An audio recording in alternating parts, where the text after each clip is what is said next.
InsyaAllah pada petang ini saya akan sambung perbincangan syarah akidah Ahli Sunnah wal Jamaah, muka surat 292, poin yang ke-29, iaitu turunnya Nabi Isa AS di akhir zaman. Jadi berkait dengan turunnya Nabi Isa di akhir zaman ini juga termasuk salah satu daripada akidah Ahlus Sunnah wal Jamaah. Dan ini juga termasuk di antara perkara gaib yang kita tidak tahu bila tarikhnya. Kita tidak tahu. Ahlus Sunnah mengimani tentang turunnya Nabi Isa di akhir zaman. Jadi sifat-sifat Nabi Isa AS yang tercantum dalam pelbagai riwayat menyebutkan beliau adalah seorang lelaki. Dari segi perawakan dia, kedudukan fizika dia, mana sederhana, tinggi, tidak terlalu tinggi dan juga tidak terlalu rendah. Warna kulitnya kemerah-merahan, rambutnya kerinting, berdada bidang, mana agak lebar jugalah dia punya dada tu. Mana ketika dia turun itu rambutnya menitiskan air seolah-olah beliau baru keluar dari kamar mandi. Beliau membiarkan rambutnya terurai memenuhi kedua pundaknya.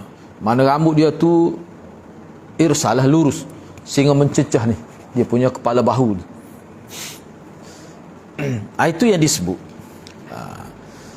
Setelah keluarnya Dajjal dan terjadinya kerosakan di muka bumi dalam tempoh 40 hari itu, maka Allah mengutuskan Nabi Isa untuk turun ke bumi. Beliau alaihissalam turun di Menara Putih yang terletak di sebelah timur kota Damaskus ataupun Damsyik itu, di Syria, di Syam itu. Beliau menggunakan dua pakaian yang dicelup sambil meletakkan kedua tangannya pada sayap dua malaikat. Ini ketika dia turun itu, mana dia sendiri pun tidak terbang, dia guna khidmat malaikat itu. Tidak kata Nabi Isa ni turun tu terbang supaya ada setengah-setengah tu oli tu, tak. Tidak. Mana dia turun ni dengan dibawa oleh malaikat. Mana tangan dia tu dia pegang pada sayap dua malaikat itu. Apabila beliau menundukkan kepala, maka seolah-olah menitiskan air. Apabila beliau mengangkat kepala, maka seolah-olah berjatuhlah titisan-titisan air itu bagaikan sinaran manik-manik mutiara itu. Memang pelik lah. Tapi hal ni pelik yang sahih. Sebab dia melalui riwayat yang sahih. Seperti mana kita percaya kepada Nabi, kita kena percayalah sebab Nabi yang cerita. Itu mudah. Dia punya kaedah dalam agama kita mudah. Bila Nabi sebut dan bila maklumat itu diterima daripada riwayat-riwayat yang sahih, maka kita terimalah. Saya sendiri pun tak boleh nak fikir macam mana ni berlaku. Allah tidak buat kepada manusia biasa begini, tapi dia bui kepada orang pilihan dia. Manusia biasa je, cuma orang pilihan dia. Dia builah benda-benda pelik ni. Tapi pelik pun gitu ya. Tidak seorang kafir pun yang mencium nafas Nabi Isa melainkan akan mati. Padahal nafasnya sejauh mata memandang. Dalam keadaan nafas dia tu boleh pergi jauh lah. Nabi Isa turun di tengah golongan yang dimenangkan. At-Ta'ifatul Mansurah. At-Ta'ifatul Mansurah ni maknanya Ahlus Sunnah wal Jamaah, yang betul-betul berpegang dengan akidah Ahlus Sunnah wal Jamaah.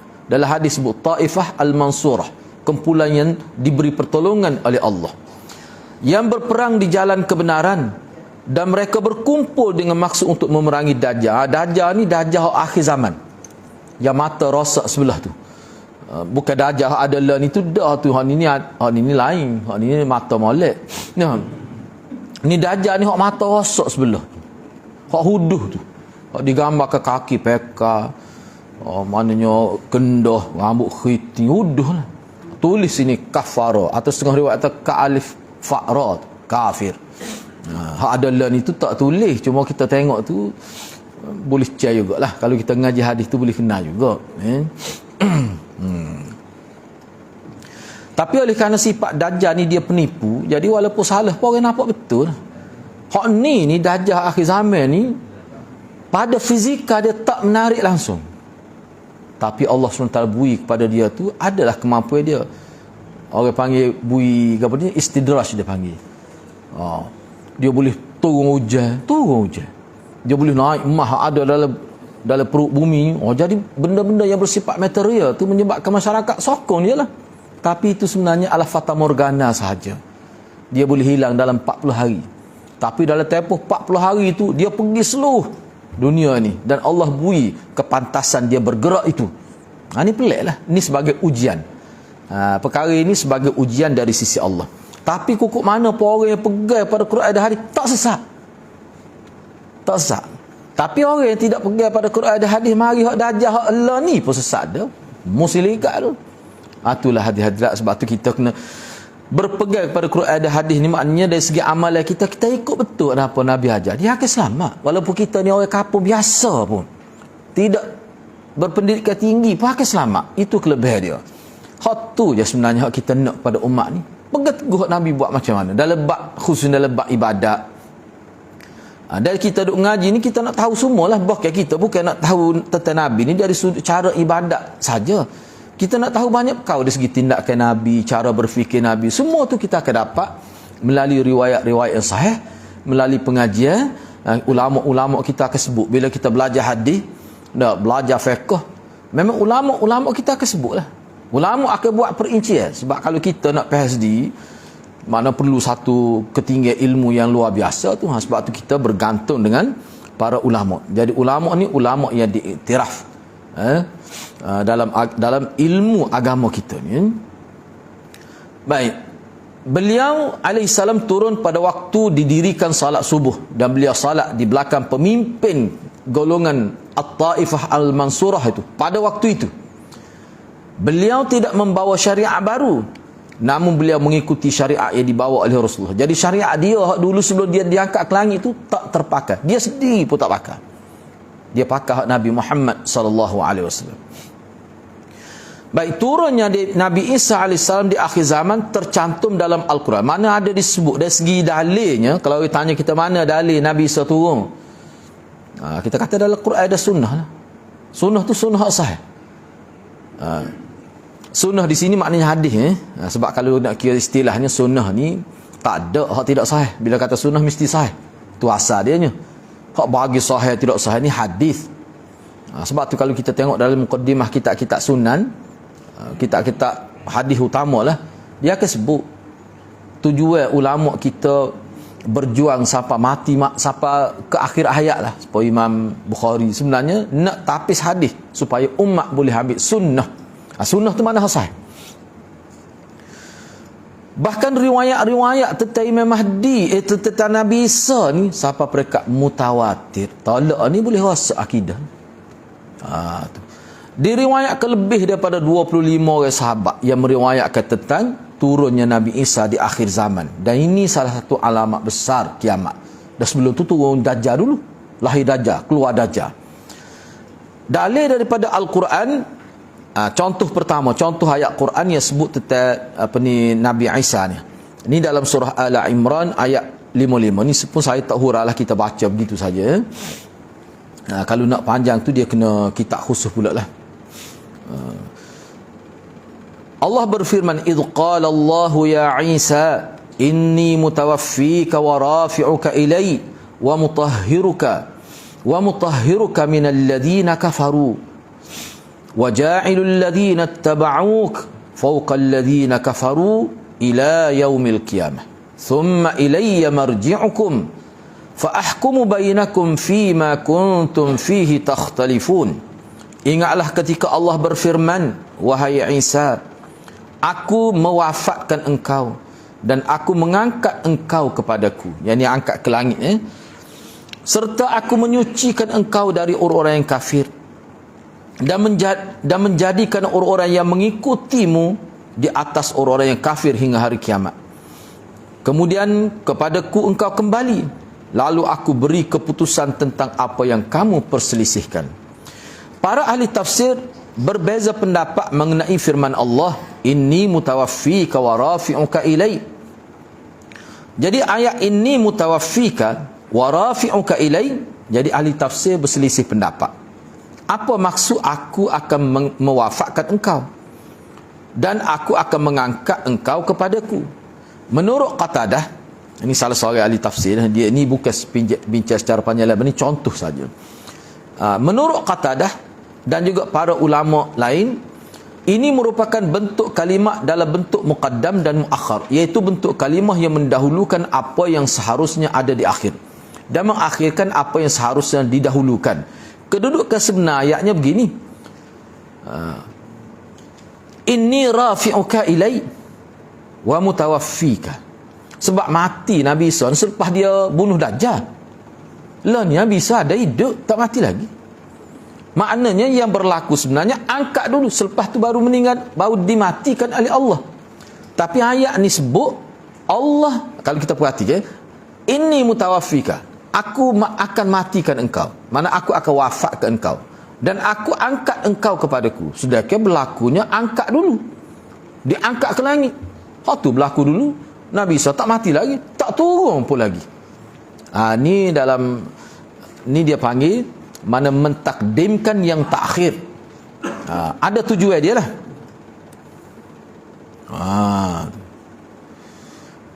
Sebab itulah majoriti ulama menyebutkan bahawa yang dimaksudkan dengan wafat tersebut mana adalah tidur, bukan mati hakikat tu. Sebagaimana firman-Nya, huwallazi yatawaffakum bil-lail, dan dialah yang mematikan engkau pada malam hari. Mati warna, mungkin esok bangun mati. Sebab itulah ulama kata tidur ni dia panggil akhul maut. Tidur ni adik-beradik seibu sebapak dengan mati. Bahkan setengah ulama kata tidur tu dia panggil kiamat kecil. Ada juga yang kata begitu. Jadi maksudnya apa? Jadi khilaf ulama lah. Jadi kenapa apa sebut mati dulu? Mana ini bahasa kiasan saja, tidak mati nak mati sebenarnya. Jadi Nabi ada diangkat ni seolah tak ada dah peranan dia. Memang tak ada sungguh lah peranan dia. Cuba bayangkan kayak umat Nabi Isa sesat, dia mungkin dia tak ada, dan Allah tidak turun pun untuk mengembalikan ajaran sebenar Nabi Isa. Allah biarkan begitu. Tiba-tiba bangkit Nabi Muhammad selepas 400 tahun. Bangkit Nabi Muhammad. Jadi ramai mana yang kembali pada ajaran asal. Bila dia ikut ajaran Nabi, makna kembali pada ajaran asal. Tapi ada juga yang tetap dengan kekufuran itu. Dan fenomena itu berlaku pada umat Nabi sendiri pun ada. Jangan kita kata Allah kesiannya kepada umat Nabi Isa sebab kita ada Nabi Isa jadi sesat. Umat Nabi pun ada sesat. Padahal Nabi ada, Quran masih ada. Hak tu boleh berlaku. Boleh berlaku tu. Cumanya perbincangannya panjang lah waktunya. Misalnya antara dibincang, lepas tu tak kira lah Allah nak hukum masyarakat pertengahan tu. Mana masyarakat yang lahir selepas Nabi Isa diangkat tu, dia lahir-lahir tu agama Nasrani sudah rasak dah. Dia lahir-lahir tu kitab Injil tu sudah dirasak dah. Tu serah pada Allah. Ulama tak mau bincang itu, serah pada Allah. Tapi kalau mengikut hukum umum, mengikut ulamanya, bila berlaku gitu dia panggil ahlul fatrah. Dia ni kita serah pada Allah. Allah akan hukum dia. Setengah ulama kata Allah hukum, tengok fitrah dia tu masih bersih ke tidak. Mana dia tu buat baik ke atas dasar fitrah semata-mata. Hak tu dia ambil kira. Ada juga yang kata macam-macam lah. Tapi kebanyakan ulama dia kata hak ni serah pada Allah. Serah pada Allah. Sebab zaman Nabi ni kan, ada setengah-setengah tempat tu yang mana tak sampai ajaran Islam betul. Misalnya di China, misalnya anda dapat maklumat tadi, mana sampai Islam tapi puak Syiah yang bawa di China. Jadi kita nampak pakai dia tu nampak macam Islam, tak, dia Syiah. Hak tu hadirat kita tak boleh nak hukum tu. Sebab dia terima hak salah. Kalau dia mati dalam keadaan tu, hak tu kita serah pada Allah. Itu keputusan ulama. Misalnya orang asli dalam hutan, tak siapa dia punya pendakwah misalnya dak. Kalau duk makan beruk, makan kera tu dalam nu, nak, itu serah pada Allah. Serah pada Allah tu. Allah sebut dalam Quran apa ni, Allah tidak azab satu bangsa kecuali dihantar Rasul. Baik. Cuba kita tengok lagi di sini.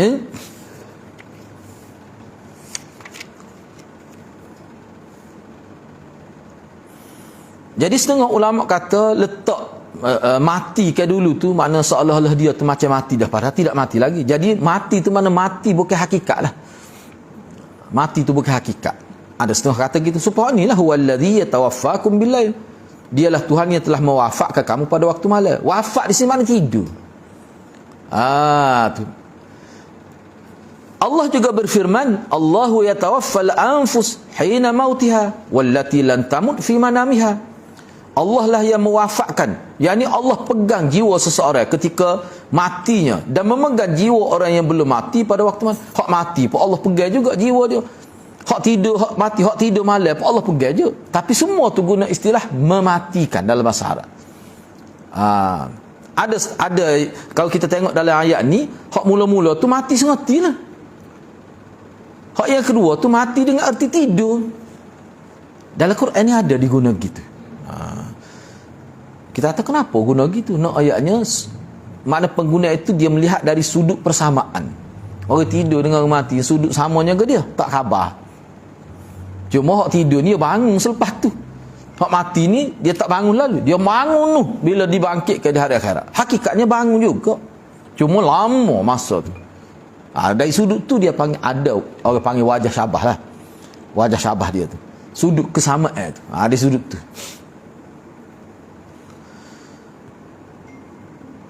Yang kedua, ni cuma hak ni dalil no ayatnya ada dalil daripada Quran bahawa Nabi Isa tu memang wujud dan dia Allah angkat ke langit. Baik, misalnya contoh kedua ayat An-Nisa surah ayat An-Nisa ayat 157 hingga 158. Wa qaulihim inna qatalna al-masih Isa ibn Maryam rasulullah wa ma qataluhu wa ma salabuhu walakin shubbiha lahum wa innal ladzina ikhtalafu fihi la fi shakkin min ma lahum bihi min ilm illa ittiba'adh dhann wa ma qataluhu yaqina bar rafa'ahu Allahu ilaihi wa kana Allahu azizan hakima. Dan kami hukum juga kerana ucapan mereka, sesungguhnya kami telah membunuh Al-Masih. Ni kata pengikut Nabi Isa lah. Dia kata dia berjaya bunuh Nabi Isa. Siapa Al-Masih itu? Isa putra Maryam, Rasul Allah. Padahal mereka tidak membunuhnya sebenarnya dan mereka tidak menyalibnya sebenarnya, tetapi yang mereka bunuh adalah orang yang Allah serupakan dengan Isa. Sesungguhnya mereka yang berselisih pendapat tentang pembunuhan Isa, mereka itu hidup dalam keraguan-raguan, penuh dengan ragu-ragu tentang siapa sebenarnya dibunuh tu. Tapi dia zahirkan, dia viralkan Isa lah, tapi dalam hati tu ragu. Ya ke?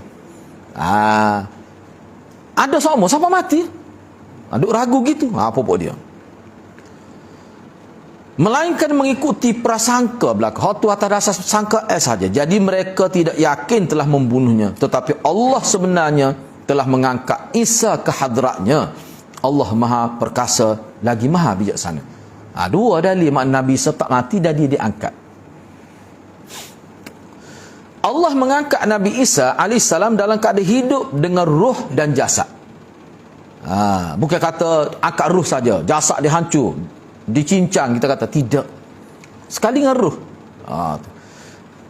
Ayat Al-Quran di atas sebagai dalil untuk membantah orang-orang Yahudi yang menyangka Isa dibunuh dan disalib. Kalau yang diangkat ruhnya saja, maka apa beza Nabi Isa dengan Nabi-Nabi yang lain? Bahkan juga kaum mukminin semua ruhnya diangkat Allah sesudah wafat. Jadi yang betulnya, pendapat yang betulnya Nabi Isa ni diangkat tu dengan ruh dan jasad sekali.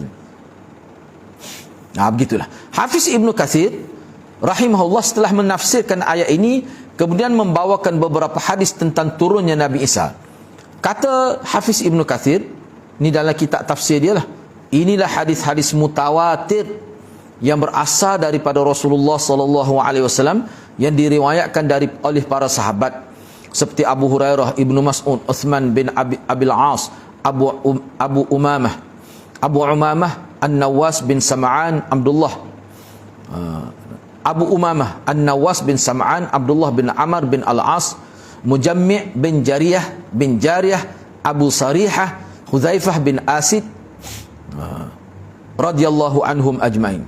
Di dalam hadis-hadis ini mengandungi petunjuk tentang sifat-sifat turunnya Nabi Isa. juga tempatnya di mana dia diturunkan, iaitu dia akan turun di Syam, tepatnya di Damaskus pada menara timur, dan terjadi ketika akan didirikan salat subuh. Jadi menara timur pun hakikat kita tidak tahu hak mana tu. Oh, kalau ada situ kat hati hadrat, kalau tahu menara hak mana, tak tahulah jadi warna. Nah, oh, jual kepuk 24 jam rasa situ tu. Kalau ada tu, tapi tu tak ada, cuma situ.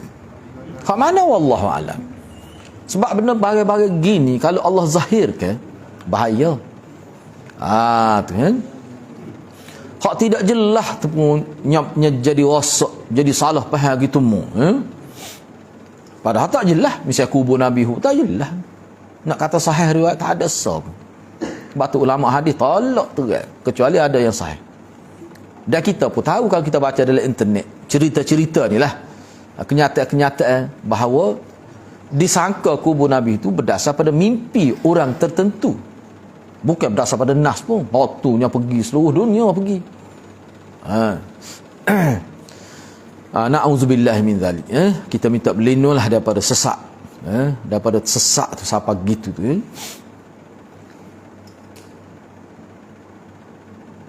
Yang ketiga, Allah berfirman, ini dalam surah Az-Zukhruf ayat 61, wa innahu la'ilmun lis-sa'ah fala tamtarunna biha wattabi'un hadza siratun mustaqim.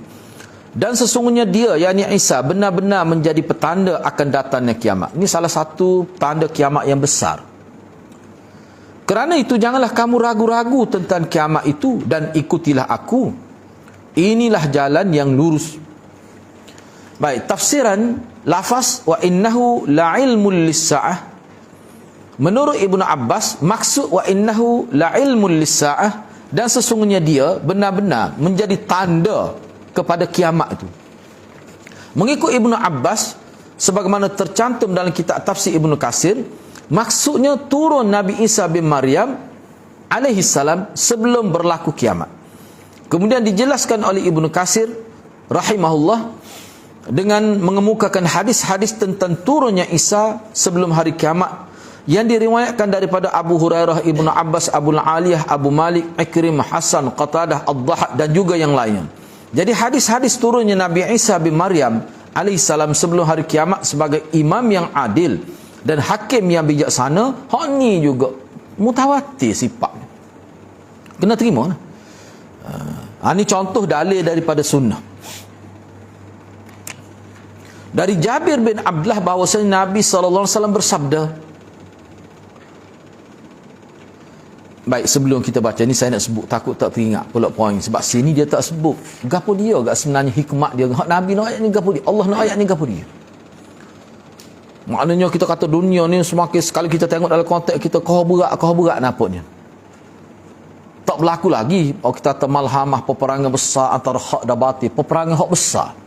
Dia panggil malhamah itu. Perang semati lah. Perang pula bukan guna bom, guna senjata seperti zaman Nabi tu. Akhir zaman dia panggil malhamah itu. Dah banyaklah benda-benda pelik berlaku. Manusia sesat kan, Nabi sebut umat dia akan sesat. Bukan semua sesat tu sesat jadi semua berhala balik. Sesat tu syirik seperti zaman Arab jahiliah. Ada Nabi sebut. Itu sebenarnya antara sifat akhir zaman. Maknanya kita kata di akhir zaman ni berlaku teruk. Makna pertemuan di antara hak dan batil itu berlaku secara berdepan, bukan main-main. Tiba-tiba berlaku siapa turun orang kemuncak sesak. Bos Dajjal hak turun lah ni tu anak-anak Dajjal. Mana bos dia tu turun di akhirnya. Tetapi semua tu berakhir dengan kekalahan. Bila turun watak hak kita panggil Imam Mahdi dan Dajjal. Dan selepas tu tak ada dah. Orang panggil hak sesat tu tak ada dah. Situlah berakhir. Apa maksudnya? Maksudnya apa? Nak ayatnya kepada kita bahawa pertembungan di antara hak dan batil, akidah tauhid dan akidah syirik, bid'ah dan sunnah ni, dia akan berterusan sampailah kepada waktu ni. Mana zaman kita ni tak ada nampak lagi, kita kata tak tubik lagi Dajjal hak tu, tak tubik Mahdi, nak Imam Mahdi, tak tubik. Maknanya akan terus menerus berlaku ni pertemuan itu antara tauhid dengan syirik, sunnah bid'ah akan berlaku. Isyarat situ. Makna kita kata tak berakhir ke? Dia akan berakhir. Berakhir di sini lah. Mana sebelum kiamat tu maknanya kira-kiranya tauhid lah. Tegak tauhid. Pada waktu itu. Ayatnya berakhir di situ. Mana sebelum sampai situ, kita kena sentiasa bersiap siaga. Kena berhati-hati semua. Tak boleh leka. Sebab musuh ni sama ada hak nampak tengok dengan hak tidak nampak tengok. Hak kita panggil iblis syaitan. Sentiasa cuba setiap masa pok dia ni. Tu isyarat situ hikmat dia ni. Mana kena sabar lah. Kena sabar. Kena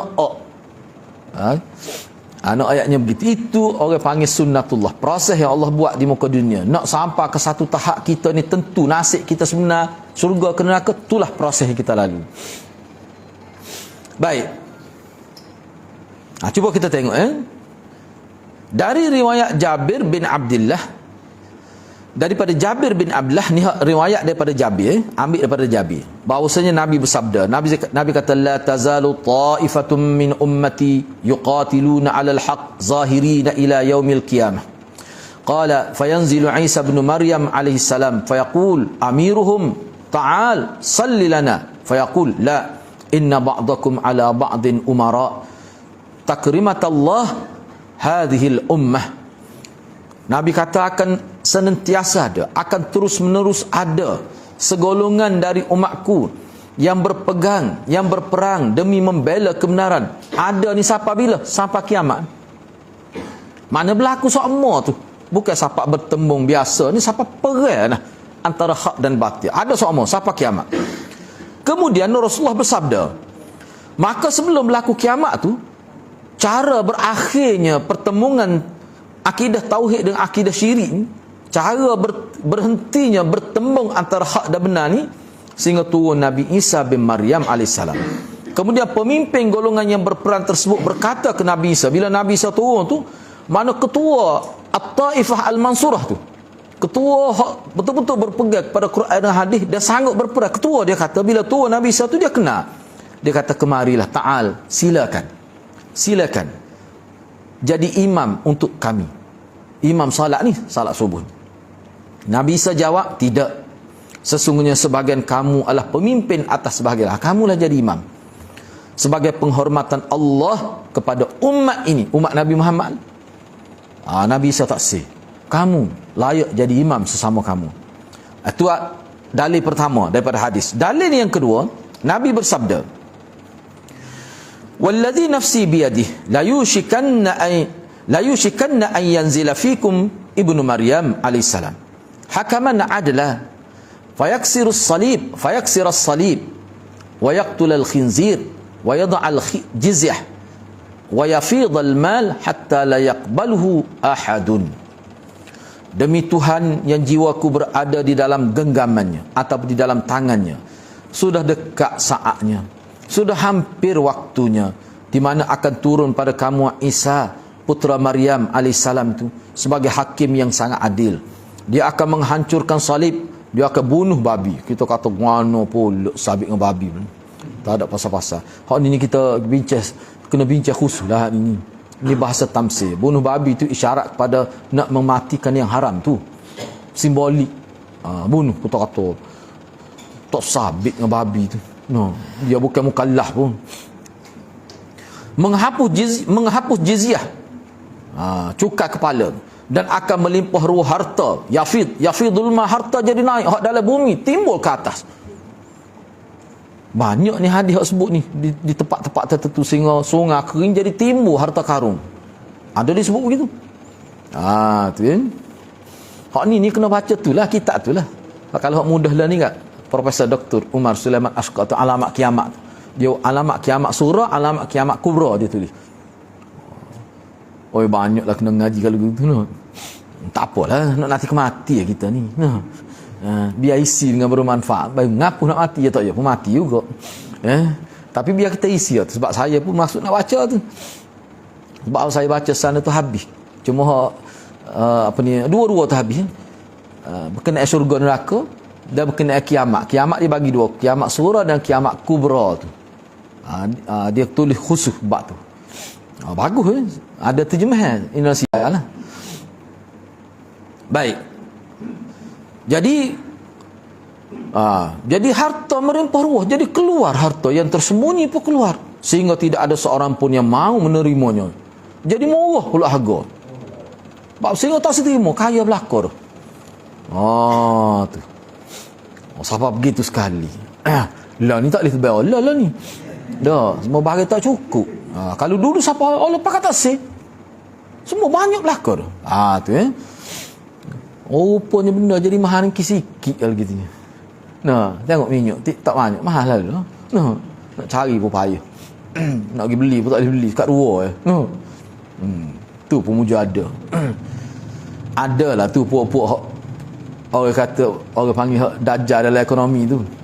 Sebab ulama sebut dajjal ni dalam ekonomi ada berlaku dah lebih dari mana pun. Hak yang nak menyusahkan manusia tu. Dengan niat itu. Yang ketiga, dia sebut begini saja, anda pun tak apalah.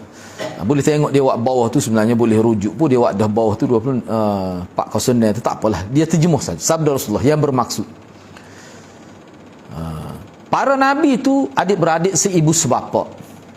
Sedangkan ibu mereka berbeza-beza dan agama mereka satu. Maknanya adik-beradik seibu bapa itu sebagai kiasan kepada seagama. Agama tauhid semuanya. Aku adalah manusia yang paling dekat terhadap Isa. Aku ni paling dekat. Ialah ulama kata antara 400 hingga 950 tahun. Tu jarak dia. Kerana tidak ada nabi lagi antara Nabi Isa dan aku. Dan dia hak ngaku tu tak kira. Ngaku tak ada sama. Lepas nabi pada ngaku ni. Dia ulama sebut gini saja. Ngaku jadi nabi ni sama ada dia ijtihad dia nabi ataupun dia cuba mengambil sifat nabi. Dia tak ngaku. Tapi dia ambil sifat nabi. Salah satu sifat nabi yang dia. Kena perhati ni benda ni ulama sebab kita. Kan nabi ni kan dia rapat dengan Jibril waktu ada juga orang yang pergi nak ambil direct maklumat dengan malaikat. Siapa setengah tu direct dengan Allah. Tu sebenarnya dia menceroboh akidah khatmun nubuwah. Jelas tu. Bahaya tu akidah tu.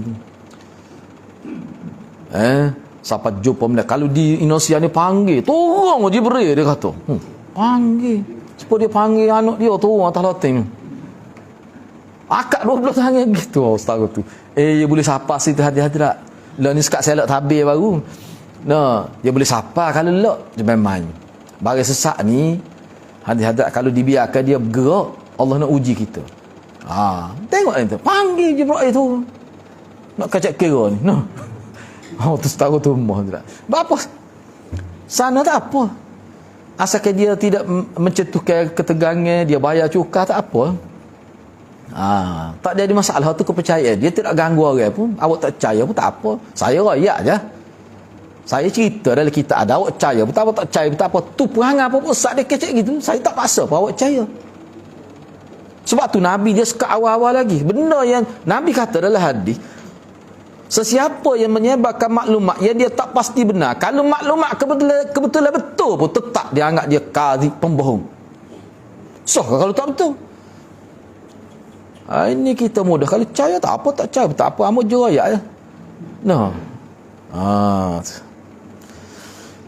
Ni orang Kelantan panggil nipu tak kuk kening, dia panggil. Tu sebenarnya hadrat.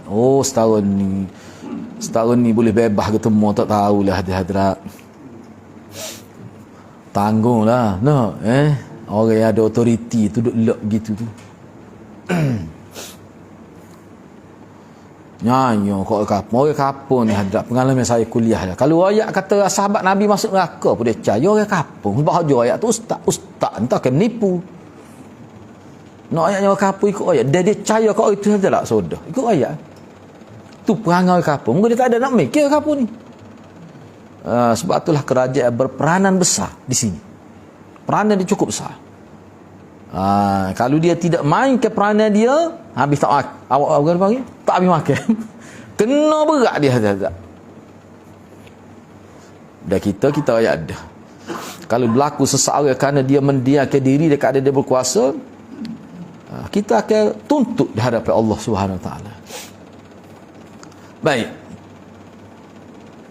Nabi sebut sini Hasan inilah mana sama ada dia mengaku ataupun dia dakwa perkara khusus pada Nabi ada pada dia. Termasuk dakwa Nabi juga tu. Cuma dakwa secara tidak mubasyarah. Apa yang ada khusus, orang panggil sifat khusus pada Nabi. Dia dakwa, dia ada. Dia isytihar pada murid dia ada. Access maklumat dengan Jibril, Nabi ya. Terima maklumat daripada Allah SWT tu Nabi ya tu. Tak boleh orang lain. Sebab tu ulama kata salah satu maksud Nabi akhir zaman, salah satu maksud Nabi akhir zaman ni, maksudnya selepas wafat Nabi tu tak ada lagi wahyu dari Allah. Tak ada.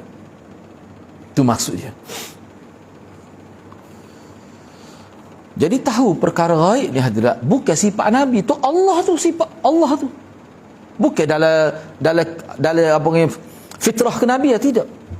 Itu adalah hak Allah. Allah saja tahu perkara gaib. Tapi setengah-setengah tu tahu Allah hadirat teruklah. Saya tengok sendiri dalam internet tu. Bila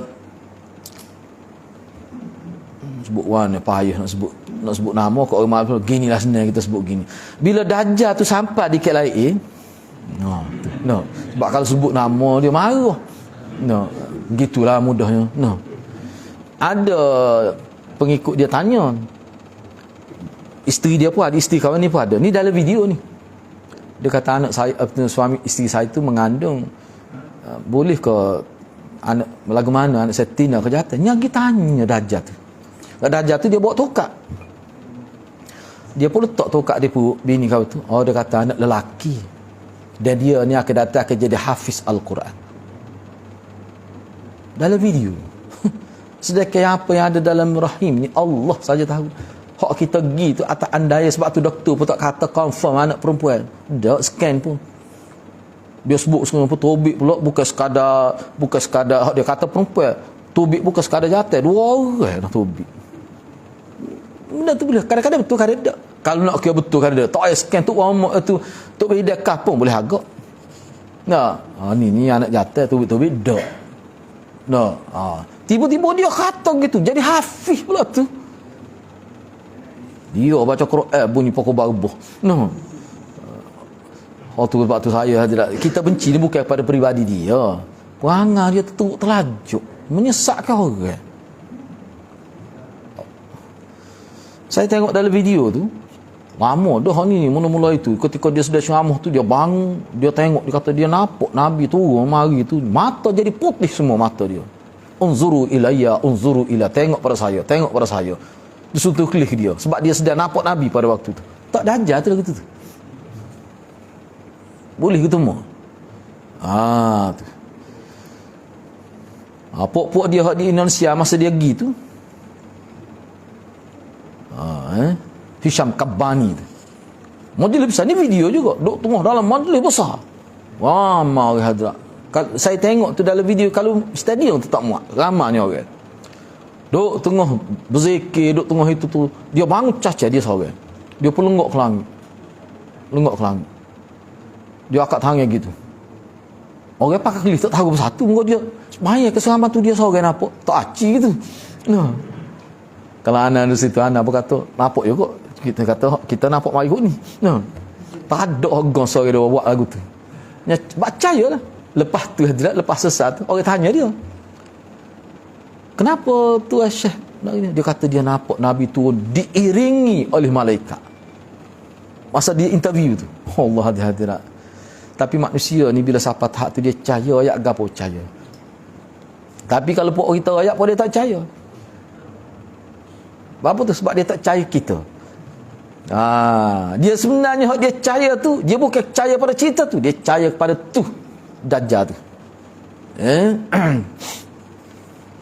Begitulah dia hadirat. Ni bagi saya bukanlah perkara pelik sangat sebenarnya. Kalau sejarah ajaran sesat yang kita baca ni, banyak kan? Ni ajaran batiniah. Ajaran batiniah. Kalau kita baca dalam Talbis Iblis tu, Ibnul Jauzi sebut kan, dia sanggup mati.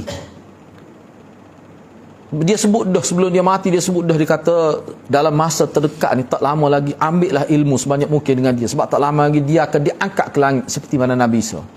Dia sebut bila kerajaan pada waktu nak tangkap dia, dia lari masuk dalam rumah dia. Bila dikepung rumah dia, bila dipecah pintu rumah dia masuk, tengok dia tak ada. Jalan Mi'raj ngati. Naik ke langit ngati. Tiba-tiba dalam bilik dia ada satu bekas, satu relau yang besar. Ada air. Dan ada dalam setengah riwayat sebut tu, air tu sedang menggelegak, ada api dalam bawah tu. Disyaki dia terjun dalam air tu. Dan air tu air kimia. Sehingga tulai pun tidak dijumpai. Makna dia sanggup bunuh diri. Terjun dalam air tu. Baik. Apa yang berlaku selepas tu? Pengikut dia kata, Tok Guru kita telah naik ke langit seperti Nabi Isa. Lepas dia mati jadi sesak lagi. Tinggi wawasan dia. Cara dia nak menyesatkan, dia sanggup korbankan diri dia. Main atas akidah ni boleh sampai jadi gitu. Bila siapa perkat akidah yakin boleh jadi gitu. Tengok dah kitab hak saya tengok dalam kitab lain, detail lagi lah dia sebutnya. Dalam hak Ibnul Jauzi sebut tu tidaklah detail. Ni berkait dengan pokok batinah ni, orang panggil pecahan batinah lain. Siapa begitu hadirat? Dia sanggup. Baik. Nabi sebut lagi, jika kamu melihatnya, maka kenalilah oleh kamu bahawa dia ni laki-laki yang sederhana tinggi, tidak terlalu tinggi, tidak terlalu rendah, berkulit putih kemerah-merahan.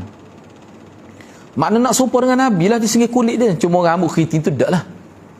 Dia memakai dua helai baju yang agak kemerahan, seakan di kepalanya menitiskan air, walaupun tak basah, nampak tubik macam mutiara gitu. Sepore tubik bila air ambil wudu kan titik, nampak gitu. Lagu mana tak tahu, hamba pun tak nak ayat ni.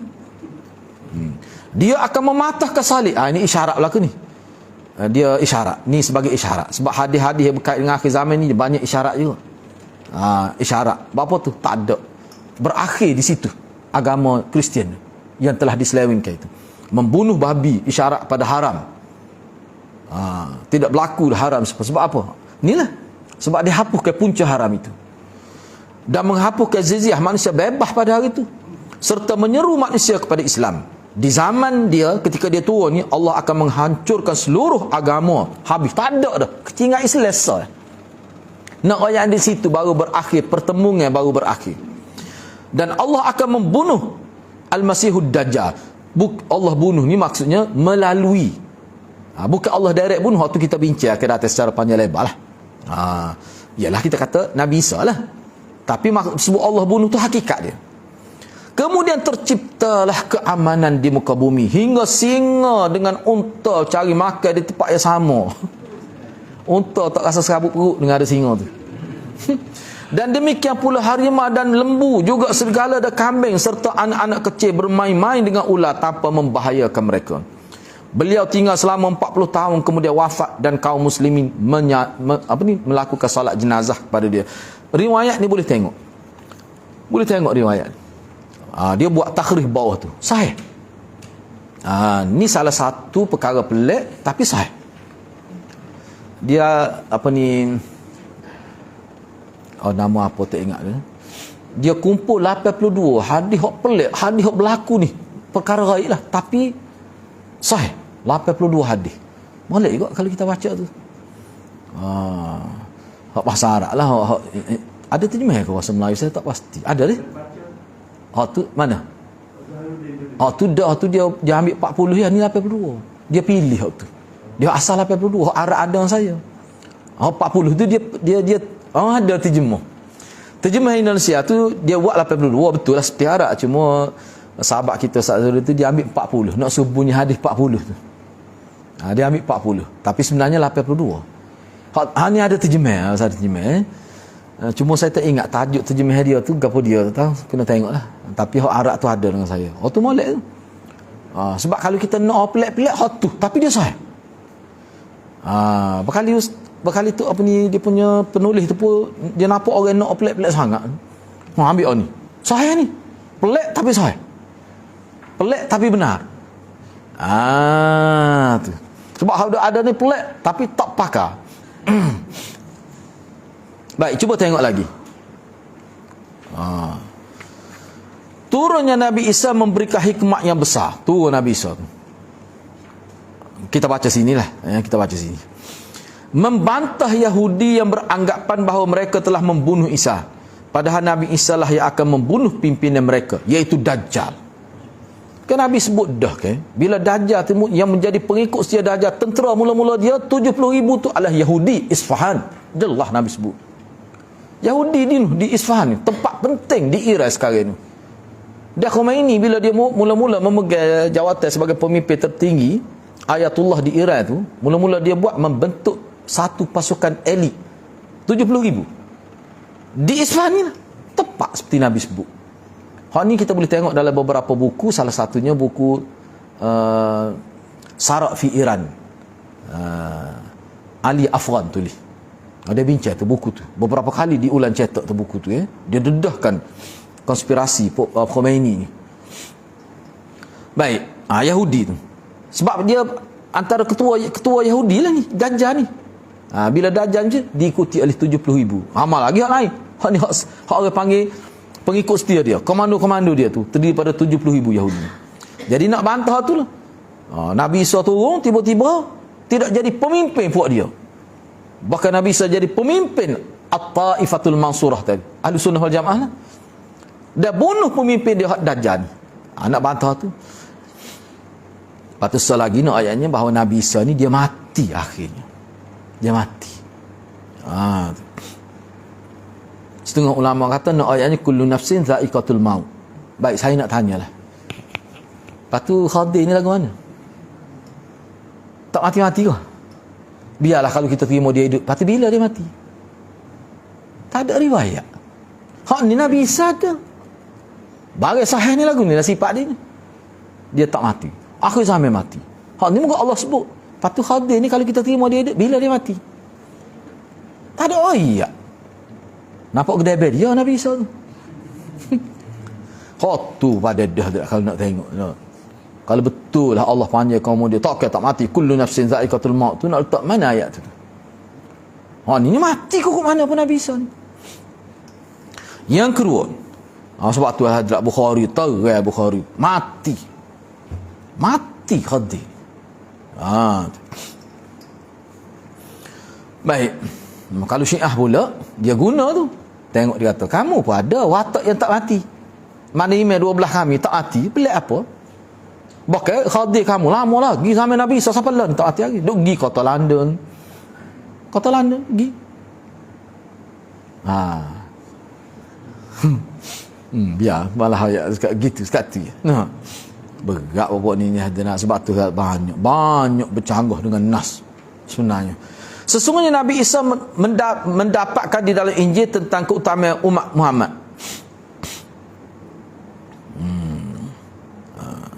Suratul Fath, cuba tengok ayat 29 itulah. Dan beliau berdoa agar dimasukkan di antara mereka umat Nabi. Lalu Allah mengabulkan doa beliau ketika beliau turun pada akhir zaman dan beliau menjadi mujaddid, pembaru pada agama Islam.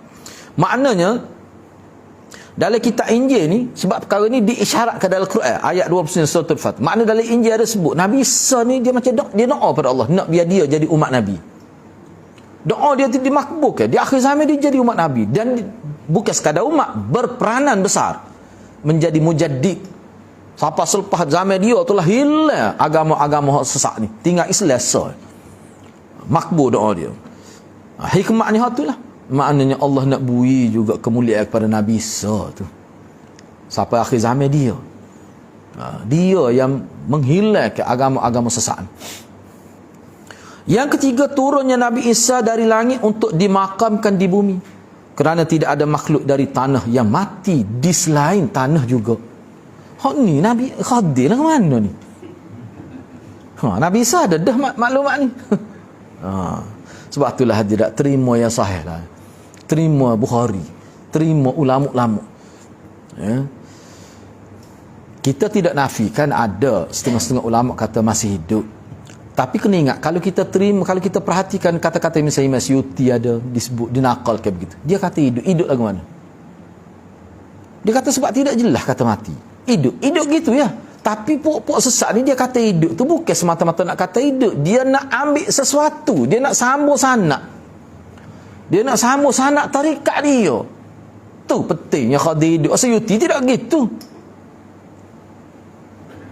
Apa kepentingannya? Nak sambung, sebab tu pupuk ni kan sanak dia sambung. Orang panggil sanak ruhi, sanak di alam rohani. Lagu tu hadirat, kalau lagu tu sanak ada butai pelawak lah manusia. Lepas tu nak uji lagu mana betul ke tidak tu. Bagi saya mudah ya. Sanak lagu ni paling tak pakar, sebab Khadir sendiri pun tak jelas. tak jelas. Kalau kita ambil timur tak jelas. Makna kalau sanak tu sanak tak pakar kalau ada apa kalau gitu. Katakanlah sanak disambung dengan sebab khadi. Khadi jadi penyambungnya sebab dia tak mati. Tak pakar sanak tu. Sebab sifat sanak hadis bukan lagu tu. Dia kena orang tu jelas. Dia tu ada. Enggak siapa dia. Ulama hadis mana jumpa khadi? Sebab itulah Ibnul Jauzi, Ibnul Qayyim dia kata dalil paling besarnya Khadir tak pernah jumpa Nabi. Munasabah. Nabi pergi berapa puluh kali pergi. Tak gitu ulang kali apa. Kapan dia pergi Khadir. Tapi Nabi tak pernah jumpa Nabi. Tetap tak jadi sahabat. Tak logik. Tak boleh terima langsung tu. Baik. Yang keempat. Turunnya Nabi Isa AS membongkar kebohongan Nasrani. Menghancurkan salib. Membunuh babi dan menghapus dia punya cuka kepala. Nak ayat tu isyarat kepada nak ayatnya dia tutup dah pintu untuk jadi sesat tu sebagai nak membatalkan ajaran itu. Yang kelima, beliau memiliki keistimewaan yang khusus kerana jarak antara dia dengan Nabi Muhammad sangat dekat dan tidak ada nabi lain yang menyelangi antara Nabi Isa dengan Nabi Muhammad. Tak ada. Mana selepas Nabi Isa tu direct Nabi lalu. Tak ada nabi lain. Yang keenam, Nabi Isa AS berhukum dengan syariat Nabi Muhammad SAW dan menjadi pengikut Nabi Muhammad. Beliau turun tidak membawa syariat baru kerana agama Islam penutup segala agama dan Nabi Isa menjadi hakim umat ini kerana tidak ada Nabi setelah Nabi Muhammad. Dia turun tu, dia jadi hakim. Ni nak ayat ke boleh? Nak ayatnya benarnya ajaran Nabi ni. Siapa Nabi Isa, Nabi kamu pun mari ikut dia, tinggal ada syariat dia. Padahal dia Nabi juga. Sebab apa? Sebab dia mari di zaman ni. Zaman syariat Nabi Muhammad. Makna nak ayatnya hakikat sebenarnya Nabi-Nabi dulu tak pernah putus perhubungan itu. Sebab tu kepada Nabi, Nabi kata tadi, aku. Para Nabi ni, dia adalah adik-beradik seibu bapa dengan Nabi-Nabi lain. Dari sudut akidah tauhid tu. Yang ketujuh, zamannya Nabi Isa adalah zaman yang penuh ketenangan. Ketika Nabi Isa turun tu zaman yang penuh ketenangan, keamanan dan keselamatan. Allah mengiringkan hujan yang deras, menjadikan bumi mengeluarkan tumbuh-tumbuhan dan buah-buahan. Melimpah ruah, maksud tu bahasa Indonesia lah tu. Dia kata, dah ni lama banjir ke? Baru ni buat dah no. 2014 ni. No. Dah, maksudnya turun hujan tu maknanya kita kata terus menerus lah untuk mencukupkan keperluan. Menjadikan bumi subur sehingga tumbuh dengan subur dan buah-buahan pun berbuah dengan banyaknya. Harta berlimpah ruah serta dihilangkannya sifat-sifat mazmumah, benci kepada orang lain, iri hati, dengki, tak ada tu. Tapi tetap tak sempurna lagi, ulama kata, sebab dia sempurnanya di syurga, tak sempurna lagi ni, tetap ada kekurangan. Yang ke-8, lamanya Nabi tinggal di bumi 40 tahun. Lama tu, 40 tahun. Dalam hadis riwayat Imam Ahmad dan Ibn Hibban, Rasulullah bersabda, fayamkuthu fil ard 40 sanah imaman adlan wa hakaman muqsitah. Beliau tinggal di bumi selama 40 tahun sebagai imam yang adil dan hakim yang bijaksana. Yang ke-9, Nabi Isa bin Maryam alaihissalam ketika turun ke dunia akan menunaikan haji dan umrah. Dia buat haji dan umrah. Sebab Dajjal tak boleh masuk. Nak buat haji mana? Dajjal tak boleh masuk. Ni Dajjal ni lah. Dajjal adalah ni memang gi. Tu Dajjal ni. Dajjal maksud Dajjal ni hok perai Nabi Isa tu. Yang ke-10, Nabi Muhammad SAW berpesan, siapa sahaja dari umat Islam yang bertemu dengan Nabi Isa AS di akhir zaman, Nabi suruh sampai kesalahan Nabi kepada Nabi Isa. Nabi suruh. Ni isyarat kepada ukhuwah itu. So siapa salam? Kita ni tak tahulah dah ada. Tak tahulah, wallahu alam. Ini sebab ini termasuk dalam perkara baik. Baik, habislah tentang Nabi Isa. Jadi kesimpulan paling besar tentang Nabi Isa, ayatnya ada berakhir yang sesat itu. Sehingga tinggal Islam sahaja pada waktu itu. Poin yang ke-30, keluarnya Ya'juj Ma'juj di akhir zaman. Hak ni pun hadirat parut juga ni. Ya'juj dan Ma'juj ni banyak khilaf pula kalau kita baca setengah kata pokok Mongolia, Mongol. Pokok yang jenis tubuh rendah tubuh lebar sehingga dia gambar ada sejarah kata pokok dia masa dia serai Baghdad dulu dah. Dia makan, dia sambar gitu. Ya itik serati pakai kekoh gitu. Ganas sungguh. Ya Allah, kedok tak tahu. Kalau kita baca dalam sejarah terkejut, orang ke berapa ni dok. Sebab tu Hazrat dia kena ikut hadis, jangan dia ikut perasaan.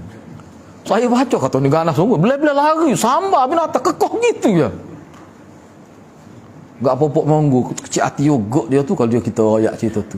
Pok dia tak ada je lagu tu. Yang meleh dulu, yang buah bulu ni bahan mentah-mentah gitu. Noyaknya ganas. Percayalah cerita tu. Dia kok jumpa lah kita yang bawa tu. Hak ni hadap saya tak ingat, minta maaf saya tak ingat. Tapi ustaz ni ngajar ni, saya pernah dengar. Lepas tu kita jumpa lah kita. Oh, kata tu sini rupanya. Belah-belah hunga tu dok. Nak pergi perah tu dok. Pokok kayu dah gitu ya makan. Jumpa ayah itu, serati pakai pegang berok makan gitu. Kalau kita kata makan belah hunga tekan taki boleh kira. Dok, ayah hidup sama gitu. Allah, kita kata ganas sungguh kesal ni. Dia kalau tak bawa cerita gitu, orang kita ni suka bagi-bagi lagu tu. No, tu masalah ni bagi tak tahu apa leka. Mudah-mudahan Allah tidak beri kita sesak siapa terima benda-benda gitu. Siapa tak boleh mikir dengan cara betul. Mudah-mudahan Allah jaga kita, insya-Allah. Jadi saya setakat itulah dulu. Mudah-mudahan Allah berkati kita semua. Aku qouli hadza wa astaghfirullahal azim li wa lakum. Wassalamualaikum warahmatullahi wabarakatuh.